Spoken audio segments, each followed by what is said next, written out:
Welcome to another episode of In Good Health with McLaren Macomb. I'm Toya Hankins. Today we're going to be talking with oncologist Dr. Bilbeisi, who will be discussing colon cancer screening recommendations. Then we'll be looking at the Clinton Township Gratiot Cruise. But first we're here with Dr. Sibin Zacharias, a cardiologist, to learn about a new heart procedure. Good morning, Dr. Zacharias. I'm Toya. Good morning, Sibin. Thanks for joining us today. Happy to be here. So, new technology coming to McLaren Macomb. Yeah. We're real excited. We just started a program where we can replace aortic valves via the groin in a procedure called transcatheter aortic valve replacement, otherwise known as TAVR. TAVR. Yep. Okay, will you tell us a little bit about it? Yeah, well, the aortic valve is one of the cardiac valves in the heart, and a valve can become diseased over time, so it can become either narrowed or leaky. And traditionally, when a valve became narrowed, that's called severe aortic stenosis. And what causes that? There's several causes, but a lot of it is due to just wear and tear on the valve over time. Okay. The valve becomes very calcified and narrowed.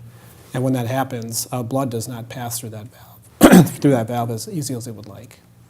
I see. Yeah. And so TAVR helps it how? Yeah, so TAVR is a procedure where we actually replace the aortic valve. So in the past, when someone had severe aortic stenosis, which is the valve narrowing, that would require a surgical aortic valve replacement, where the chest is actually opened up. It's open heart surgery, and a new aortic valve is replaced by a cardiac surgeon. However, nowadays we have the technology where we can replace the valve through big IV lines that are placed in the groin, and then placed up inside the heart across the valve that the patient was born with, and we can open up the valve like it's a stent and replace the diseased valve. That's pretty exciting. Yeah, it's very exciting. We're really proud. We were the first hospital here in Macomb County to perform TAVR, and we've been doing it now for more than 6 months, and all of our procedures have been very successful. That's awesome. Yeah. People have options, and I'm sure that more people are choosing this option. Or are you presenting the other option? Yeah, so the guidelines that we practice our day-to-day medicine by have actually changed because the technology is so slick and because patients have done so well with it. It's been around in the States now for a little bit more than 10 years, but more mainstream now in 5 years. Okay. And so it is very much a viable option for patients that are deemed to be either intermediate or high risk to have a surgical aortic valve replacement. Okay.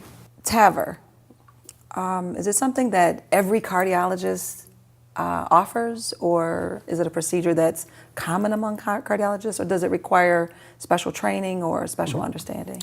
So TAVR has been more widely available in the States, I would say, in the last 5 or 6 years. And several of the centers here in Southeast Michigan do it. As I mentioned, we were the first in Macomb to actually do it. But there is special training that's involved. That's either done via fellowships, where the physicians are trained to be cardiologists and then structural heart doctors, or we can get training when we're actually in practice by the companies who actually develop the devices. So several of the team members that are on the heart team here at McLaren Macomb, we all received special training after our fellowships, and some of us did it during our fellowships, to be able to evaluate these patients for TAVR, perform the procedure of TAVR, and then take care of our patients afterwards. Yeah, once again, people can feel very comforted in knowing that more than one set of eyes are watching and are capable of making sure that things are done well. Yeah, for sure. I think as patients are living longer, as people are living longer, I think the complexity of the cardiac diseases and even other diseases that we're seeing has really increased. And so it's always helpful to have multiple eyes on a specific patient because oftentimes seeing things through a different lens and having multiple opinions, I think, results in the best care for that patient. Is TAVR widely available? So the procedure TAVR for aortic valve replacement has been around really mainstream for the last 5 or 6 years, and it's offered at several centers. However, we are the first and only hospital in Macomb County at the current time to be offering TAVR. That's awesome. Yeah, we're really excited about it. So can we talk a little bit more about how a heart valve would fail, or how would someone prevent needing this procedure? Sure. So that's basically what we're looking for as physicians is the symptoms. that may suggest that someone has a heart valve problem. So the classic symptoms for a patient who has aortic stenosis is the development of chest pain, the development of shortness of breath, or passing out. Even symptoms like lightheadedness and dizziness. Okay. So a common example that we get is patients who cut their own grass. They can usually do it without a problem, but they've noticed that over the last several months, every time they walk one length of their grass, they get short of breath or they develop chest pain. And then they may have an evaluation that shows that they have severe aortic stenosis. Okay. And what kind of lifestyle things could a person do to prevent this sort of thing happening? Well, when a patient has aortic stenosis, which is severe, eventually it can lead to the main pumping chamber of the heart, the left ventricle. That can fail and become weak. So when that happens, the body likes to retain fluid. So lifestyle modifications like staying away from salt, things that make us want to retain water are some of the lifestyle changes that patients can make to really manage the symptoms of aortic stenosis. But the bottom line is it's a narrowed, fixed problem that really needs to be fixed to truly make the patient either feel better or live longer. Okay. Yeah. And do you find that more women than men or vice versa? The spectrum of disease really is, it's pretty even between men and women. Okay. It's more commonly seen as we age, and that's because the most common reason for the valve to be narrowed is just normal wear and tear on the valve, where the valve becomes calcified, and as a result of the calcium just does not want to move and open normally. And is the procedure a difficult one? Can you, how long will it keep you out of commission, or yeah, so the what's procedure, recovery time? TAVR is a minimally invasive procedure. So by that we mean that we try to do as little to the patient as possible to perform the procedure, and that facilitates really getting them sitting up in a chair quicker and eventually out of the hospital sooner.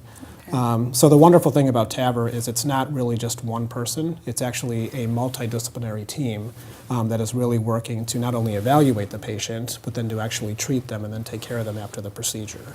Okay. So there's a concept of a heart team. And the heart team is made of interventional cardiologists, general cardiologists, imaging specialists, radiologists, a cardiac surgeon, and anesthesiologist as well. Okay. So it's truly a multidisciplinary effort to optimally treat our patients. That's great. Yeah. And a person could expect to be back on their feet in what kind of window of time? Well, it really depends on how bad their disease and what other problems they have. In the best case scenario, we've been sending patients home after 2 days in the hospital. And you can compare that to a patient who may have open heart surgery where they may be in the hospital for about a week. So it's usually a lot quicker to get them out of the hospital. Okay. Yeah. And with this being minimally invasive and a great fix, you know, will people be able to see their quality of life return and go back to functioning like they would have? Absolutely. So once that narrowing is fixed, in the sense that it's taken away with the new stent valve, then blood is easy. It's easier for blood to leave the heart and really go to the rest of the body. So several of our patients that have come in profoundly with shortness of breath and chest pain, and a few that have actually passed out as a result of that narrowed valve, all of those symptoms have eventually resolved after several months. Wow. So there definitely is a chance for remarkable recoveries and turnarounds. And I'm sure in a lot of cases, people don't even realize they have a shortness of breath until they have more air. Yeah. You So know? that's actually a great point, because one of the cardinal features that we really see with aortic stenosis is, in general, it's a process that happens over time. So when the valve becomes narrowed and calcified, that doesn't happen overnight. It can happen over several years. It actually usually does. So as a result, a patient may not realize that they're having chest pain or shortness of breath because they're compensating and changing their lifestyle. And only after the valve is eventually replaced can they look back and say, you know what, I was really symptomatic, I was more short of breath, I didn't walk up the stairs as much as I would like because I was compensating for the fact that I was short of breath. Wow. So that's a really good point. Well, congratulations on, you know, being able to offer this amazing procedure and give people more options. Yeah, well, thank you. I think we're particularly lucky at McLaren Macomb because as a smaller community-based hospital, we all the physicians know each other. I think we all work very well together as a team. And as I mentioned, it really is a team effort to not only evaluate these patients beforehand, but to get them treated during the procedure and then after the procedure is done. So I think that's one of the unique perspectives and attributes that we bring really to our patients. comforting to someone going through something that absolutely. could feel really traumatic. Yeah, absolutely. Yeah. So, good stuff. Good. Thank you for being here with us today. Yeah, thanks for having me. It's a pleasure. Appreciate it. Thank you. For more information, visit mclaren.org/Macomb Heart. Now let's head out to the Clinton Township Gratiot Cruise.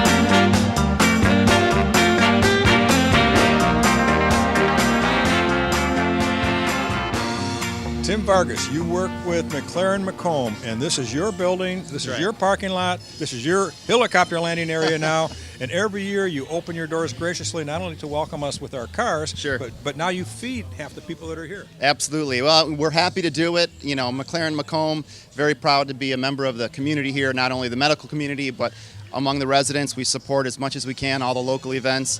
Bob, you and your people do great work, and we appreciate the relationship. It's a wonderful day to be out. It's sunny, warm day. There's beautiful cars. We're at the corner of 16 Mile and Gratiot, so encourage everyone to come down if you're in the area. And I know your boss is a big car guy. Yes, Tom Brissy's a big car guy. His heart is broken. He can't be here today with his Corvette, but we're with him in spirit.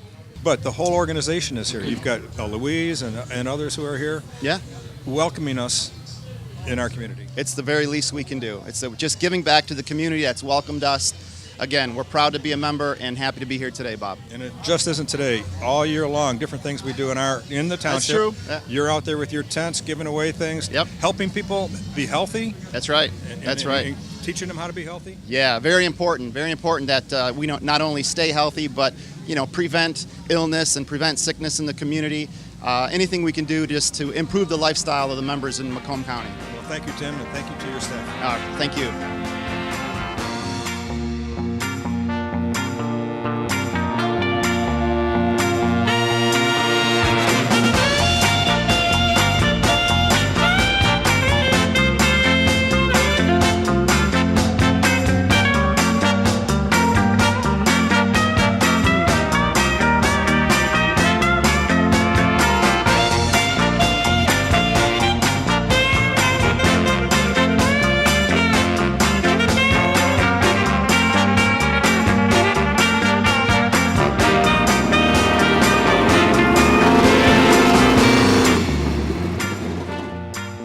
For more information, visit ctgratiotcruise.com. And now we're here with Dr. Bilbeisi to talk about colon cancer screening. Hi, welcome to the show. Hi, thanks for having me. How are you today? I'm good. Good. Yeah. So there's new recommendations for colon cancer screening. Yes. Tell us a little bit about it. So the screening dropped for just the regular person who doesn't have any high-risk problems. Basically, it went from 50 years old to have a screening test to down to 45. Oh, okay. Mm-hmm. Okay. And the main reason for that is because there were several studies that were done that found that individuals that had colon cancer under the age of 50, not only was there a higher number of them that were being found, but then over 70% of those individuals that actually had diagnoses of colon cancer under the age of 50 ended up having stage 3 or 4, which is far more advanced, much more complicated, and obviously with a much lower risk of cure. And so, much lower opportunity for cure. Okay. Definitely this recommendation is more prevention oriented. Yes, it is definitely meant for the individual who doesn't have any significant risk factors. Okay. Obviously, That recommendation continues. So at the age of 45, we recommend that they start screening, and that goes until about the age of 75. And then between 75 and 85, it's still kind of a gray zone of who exactly needs to be screened and who, because they're more high risk, or those individuals that may opt to not continue with screening. And then at the age of 85, the screening ends unless there's a significant problem like a bleed or something like that that would require us to screen them later in life.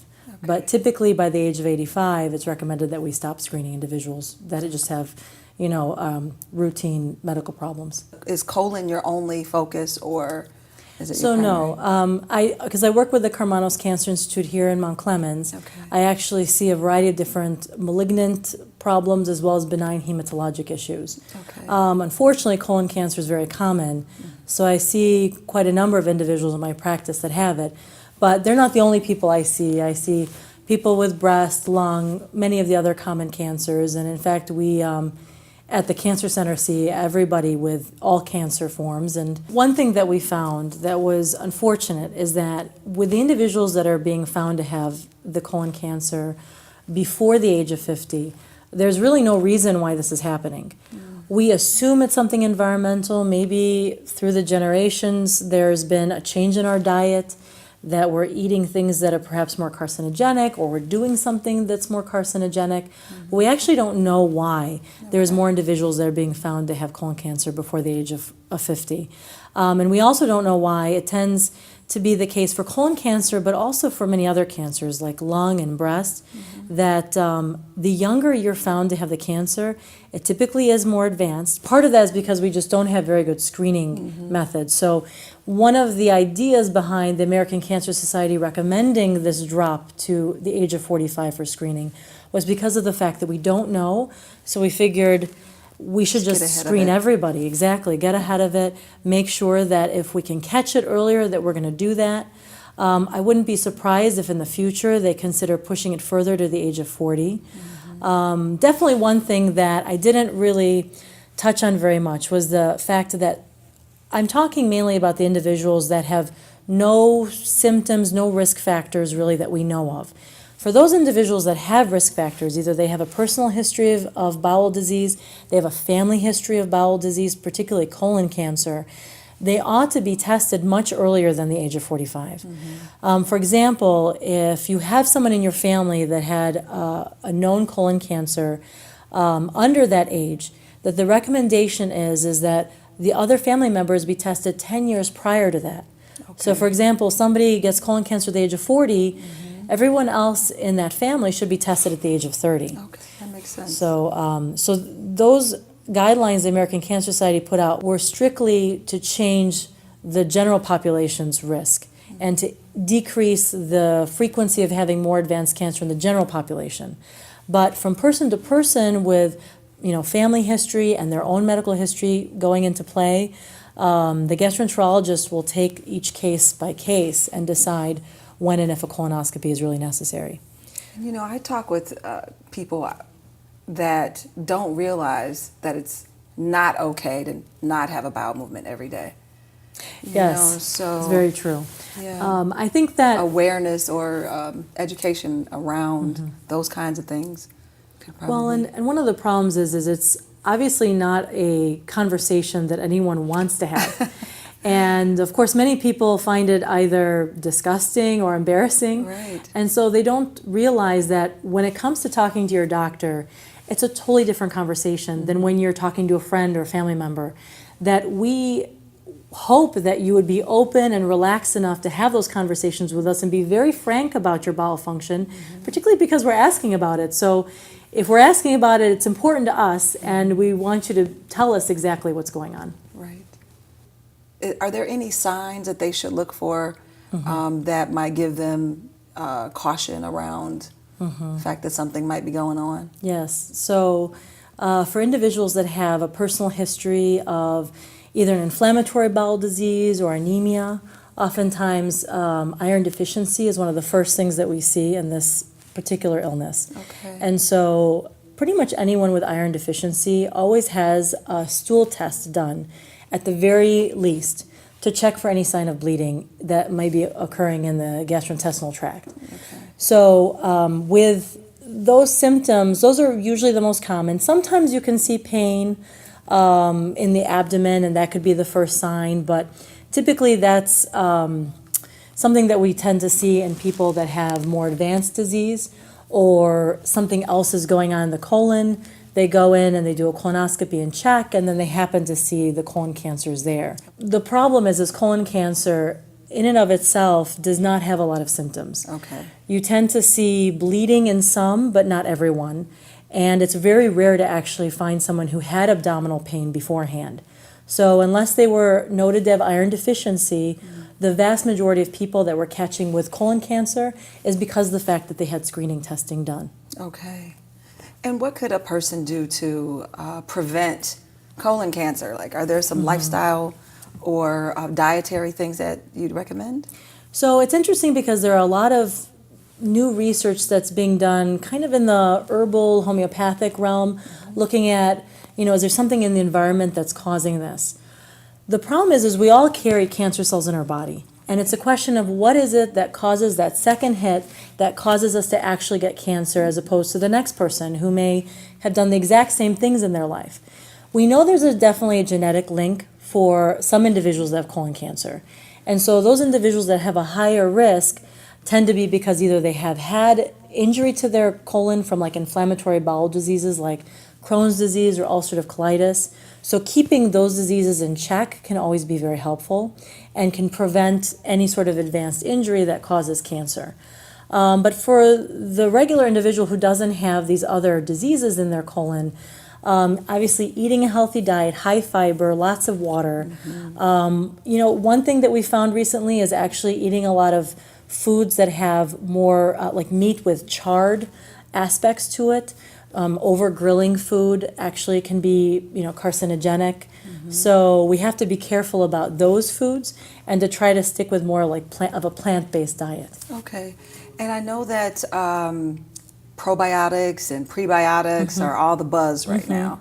Do you suggest that as a good protocol as well? So one of the things I did mention earlier that could be a tip-off that you have a problem with your colon is actually changes in your bowel habits. Okay. So it's not something that we always think about, and it's definitely not something that people usually check on with themselves. But it is important once in a while to kind of get an idea of what is normal for you. Are you having bowel movements regularly? Going for more than 2 days in a row and not having a bowel movement is actually not normal. And change in color, change in texture, these are things that the doctor is going to want to know about when you come in saying that you have belly pain or you have, you want to be checked for colon cancer. Bowel habits are very important. So even though it's not something that we really like to talk about very much, it is something that we try to instruct our patients on doing regularly. And changes in bowel habits can make a big difference. So when we talk about probiotics and prebiotics, really the question is, why are you taking it? Is it because you already have bowel problems? And why is it? Is it because of a medication or is it because of some unknown reason? And if it's the latter, then we really need to look at what it is. Right. So don't just follow the trend. Exactly. Because one of the things is when we talk about screening, it's not just colonoscopy anymore. There's actually two main kinds of screening. There's where you're actually looking at and examining the stool for blood, or you're doing some sort of direct visualization of the colon, where either you're looking at it from a camera like you do with a colonoscopy, or you're doing a CT virtual colonoscopy. Or even just the flexible sigmoidoscopy, where we only go to the first portion of the colon, or I said the very last portion of the colon, and looking for particular signs for colon cancer. So the first step usually is to do the stool test and see if there's any sign of blood. Because the problem is even if you look back, if it's not something obvious like bright red blood or it's a black stool, that's usually a sign of bleeding internally. Then you have to do something more microscopic, and that's where even looking back is not enough. You have to go one step forward and potentially also have some sort of screening at the age of 45, and that's usually at least a stool test, if nothing else. Okay. And it seems, I think it has a bad rap. getting colon screened. Is it a difficult process? So it's interesting because the actual test is very easy because you're sedated. So it's actually the treatment that you have to take beforehand to clean yourself out that is actually the hardest part of the whole process. Okay. And it really depends from doctor to doctor what you have, in terms of medication and what is the process for cleaning out the colon before colonoscopy. So, for example, now I'm not a gastroenterologist, but I'll see patients that said, oh, it's super easy. I took a small concentrated dose of medication with a lot of Gatorade, and that's all I had to do the night before. And I'll have other patients that will tell me, I had to be on a liquid fast, for several days where all I had was liquids, and then I ended up having to fast for like the day beforehand or something like that. So I don't exactly know where the most sensitive way of doing that pre-operative cleaning is going to be, but that's probably better left to the gastroenterologist. Okay, understood. And so when you have, I know that there's various degrees of colon screening, as you mentioned, but is it considered an operation or No. surgery rather? You are in an operative suite, but it's usually like an outpatient center or a surgery center, not actually in the hospital in the operating room. Okay. So because there's no sort of, there's no cutting that's involved with the colonoscopy other than the potential for a biopsy internally. So it's always a day procedure unless something goes wrong. But it's usually a day procedure where you're in and out the same day, usually in a matter of hours. But because they sedate you, it is a few hours that you're there. Okay. It's a relatively painless procedure, though, other than the pre-medications you have to take. Okay. Yeah, that's very good to dispel the ideas of it being a difficult process. Thank you so much for being here. Oh, you're welcome. Thanks for having me. For more information, visit mclaren.org/Macomb Cancer. Thanks for joining us for another episode of In Good Health with McLaren Macomb. We'll see you next time.